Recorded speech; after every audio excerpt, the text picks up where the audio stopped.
Hello everyone, আসসালামু আলাইকুম। Welcome to my blogs. কেমন আছেন সবাই? আশা করছি সবাই ভালো আছেন। আল্লাহর অশেষ রহমতে আমরাও সবাই ভালো আছি, আলহামদুলিল্লাহ। চলে আসলাম নতুন আরও একটি ব্লগ নিয়ে আপনাদের মাঝে। তো আজকে সকাল থেকেই ব্লগটি শুরু করছি। আজকে সকালে নাস্তার জন্য নিয়েছিলাম বাটার বন, মানে রিদিশা বলছিল আজকে বাটার বন খাবে। তো যেহেতু আমাদের বাসার সামনেই লাইফ বেকারি আছে, তো আমার হাজব্যান্ড রিদিশা আর মাইশার জন্য বাটার বান নিয়ে এসেছিলো। আর আমি অ্যাজ ইউজুয়াল যা খাই তাই খেয়েছি। আর খালাকে দিয়েছিলাম হাঁস কাটার জন্য, হাঁস তারপর মুরগি এগুলো কেটে দিয়েছিল খালা। তো তারপর আমি কিচেনে চলে গেলাম। কিচেনে আজকে আমার পছন্দের সবজি ভাজি করলাম। এটা আমি অনেক পছন্দ করি। সিম, ফুলকপি, তারপর হচ্ছে গাজর, আলু, এগুলো দিয়ে মিক্সড একটা ভেজিটেবল। এটা আমার মা করতো। তো শীতকাল আসলেই দেখা যায় এই সবজিটা আম্মু প্রায় সময় করতো, আমার বাবার খুব পছন্দ ছিল। তো আমি কিন্তু তখন এই সবজিটা একদমই অপছন্দ করতাম, বাট এখন আমার কাছে মনে হয় যে আল্লাহ, এত মজার সবজি আমি কেন তখন খেতাম না। তো পরবর্তীতে আমি আস্তে আস্তে সবজি খাওয়াটা শিখি আম্মুর বাসায়, মানে আম্মুর হাতের সবজিটা আমার অনেক পছন্দের ছিল। তো এখন দেখা যায় শীতের সিজন আসলে আমিও এই সবজিটা বাসায় করি, আমার কাছে অনেক ভালো লাগে। তো সবজি রান্না করছিলাম আর সেই সাথে মাছ ভাজা করে নিচ্ছিলাম। আজকে মাছ রান্না করব, তারপর সবজি রান্না করব আর ডাল রান্না করব। তো যেহেতু খালা চিকেন কাটছে, তো আজকে আর চিকেন রান্না করব না, অন্য আরেকদিন রান্না করব। কারণ আগের দিনের কিছুটা মাংস ফ্রিজে আছে, ওটাই বাচ্চাদের দিব গরম করে, আর আমরা এগুলো দিয়েই খেয়ে নিব।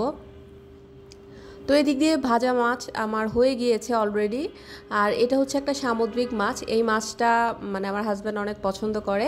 তো এটা টমেটো দিয়ে ভুনা করলে অনেক মজা লাগে। তো আমি একটু ভিজা ভিজা করে রাখবো। তো এই মাছটা ভুনা হয়ে গেলে তারপর মানে আমি চিন্তা করছিলাম যে আজকে কি কি কাজ আছে আর কি আমার। তো দেখা যায় এখন একটার পর একটা কাজ খালি মনে হয়। সন্ধ্যা নাস্তায় কি খাবে, বাচ্চারা দেখা যায় বাসায় থাকলে এটা সেটা খেতে চায়। তো এই তো আমার রান্না মোটামুটি হয়ে গিয়েছে। রান্না করা হয়ে গেলে টেবিলে খাবার সার্ভ করব, তারপর বাচ্চাদের গোসল করিয়ে দিব। এখন যেহেতু স্কুল অফ, ওরা একটু লেট করেই ঘুম থেকে ওঠে, তারপর নাস্তা করে। যেহেতু স্কুলের প্যারা নেই, তো আর এত মানে টেনশন থাকে না আর কি আমার মাথায়। তো যাই হোক, আমার রান্না মোটামুটি হয়ে গিয়েছে। মাছ ভুনাটা টেবিলে সার্ভ করে নিচ্ছি। আর কালারটা এত সুন্দর এসছে, আর খেতেও এত টেস্ট হয়েছিল। বিশেষ করে আমার ভেজিটেবলটা আমার অনেক পছন্দের একটা ভেজিটেবল।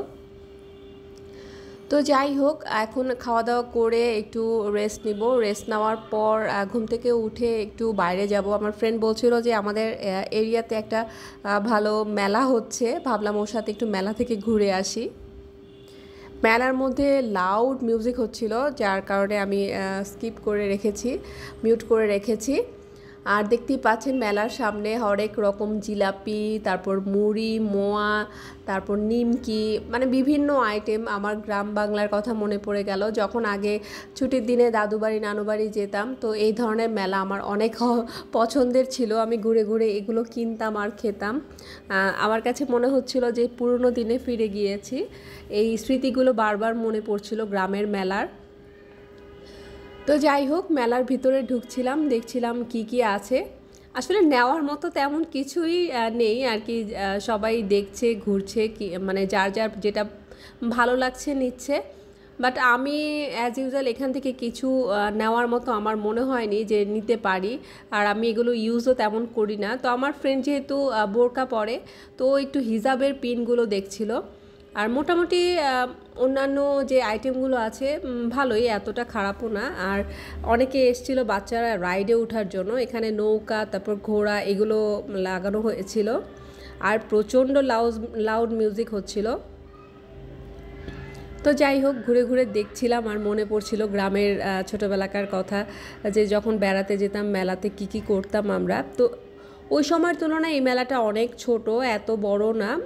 ওই মেলাগুলো তো অনেক বড় একটা মাঠে হতো, অনেকটুকু জায়গা জুড়ে। যেহেতু ঢাকায় স্পেস কম, তাই এখানে একটা ছোটোখাটো মেলা হচ্ছিল।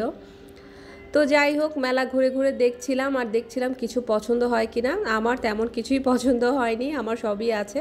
তো আমার ফ্রেন্ড কিছু হিজাবের পিন দেখছিল, ওর সাথে আমিও দাঁড়িয়েছিলাম। ও আমাকে বললো যে আমাকে একটু চুজ করে দাও। তো আমি ওকে একটু চুজ করে দিলাম। তারপর দুজনে মিলে বের হয়ে গেলাম। বের হয়ে তারপর এখানে বেলপুরি ফুচকাওয়ালার সামনে দাঁড়িয়ে গেলাম। এটা থেকে তো মুখ ফেরানো ইম্পসিবল। তো দুজনে মিলে একটু ফুচকা খেলাম, খেতে খেতে বাসায় চলে আসলাম। বাসায় এসে চিন্তা করছিলাম যে বাসায় তো অনেক কাজ আছে, যেহেতু সন্ধ্যাও হয়ে গিয়েছে, অনেক কাজ রয়েছে বাসায়। আমি ফ্রিজ থেকে কিছু দুধের সর বের করে রেখেছিলাম। এগুলো হচ্ছে খাঁটি গরুর দুধের সর। তো এগুলো আমি ফ্রোজেন করে রাখি। এখন আমি এটা ফ্রোজেন করা অবস্থায় আমি নামিয়ে রেখেছিলাম। তো এখন এটা একটু নর্মাল হয়েছে, তাই এটাকে এখন আমি ভাবলাম যে ভালো মতো ব্লেন্ড করে নিয়ে তারপরে এটা থেকে ঘি তুলবো। আর ঘিটা সাধারণত আমার হোমমেড ঘিটা আমার অনেক পছন্দ, ফ্লেভারটা এত ভালো আসে। আর বিশেষ করে আমার হাতের ঘিটা আমার কাছে অনেক পছন্দের। আর এই ঘি দিয়ে আমি বিভিন্ন কিছু করি, তারপর ভালোই লাগে আসলে আমার নিজের হাতের তৈরি ঘিটা। তো এটা থেকে আমি এখন ঘি উঠিয়ে নিব। বাটারও ইচ্ছে করলে উঠানো যেত, পরে ভাবলাম যে না, ঘিটাই তৈরি করি, যেহেতু আমার বাচ্চারা পোলাও বিরিয়ানি পছন্দ করে বেশি। তো ওদের জন্য প্রায় সময় আমার এগুলো করতে হয়। তো ভাবলাম এই জন্য ওদের জন্য আমি একটু ঘিটাই করে রাখি। ঘি তো আমার দেখা যায় প্রায় সময় কিনেও আনতে হয়। তো যাই হোক, আস্তে আস্তে জাল দিয়ে দিয়ে ঘি উঠাচ্ছি। এটা একটু সময়ের ব্যাপার, বেশি চুলার জাল বালিয়ে দিলে আবার এটা পুড়ে যায়, তো ওইটা আবার খেতে ভালো লাগে না, ফ্লেভারটা পোড়া পোড়া একটা ফ্লেভার আসে। তো যাই হোক, ঘি আমার অলরেডি হয়ে গিয়েছে। আর এই তো আমি ওই ঘিয়ের মধ্যে, যেটার মধ্যে ঘি করেছিলাম ওটার মধ্যে আমি একটু আমার কিছু ড্রাই ফ্রুটস ছিল ওগুলোকে ভেজে নিচ্ছি। তো এটা ড্রাই ফ্রুটস তো সাধারণত আমি ঘি দিয়েই ভাজি, ঘি বা বাটার যখন যেটা থাকে সেটা দিয়েই ভেজে নিই। তো আজকে যেহেতু ঘি গরম, মানে ঘি তুললাম এই হাঁড়িতে, তাই ভাবলাম এটার মধ্যেই আমি এখন ড্রাই ফ্রুটসগুলো ভেজে নিব। আর সেই সাথে একটু লুচি বানিয়ে নিচ্ছিলাম, আর ওটার মধ্যেই আমি একটু সুজির হালুয়া তৈরি করে নেব। আর আমার কাছে সুজির হালুয়া দিয়ে লুচি খেতে এত ভালো লাগে। তো দেখতেই পাচ্ছেন আমার মোটামুটি হয়ে গিয়েছে। ঘিটা এত সুন্দর লাগছিল দেখতে, আর এত ক্লিন ছিল, আমার খুব ভালো লাগছিল নিজের হাতের তৈরি ঘি।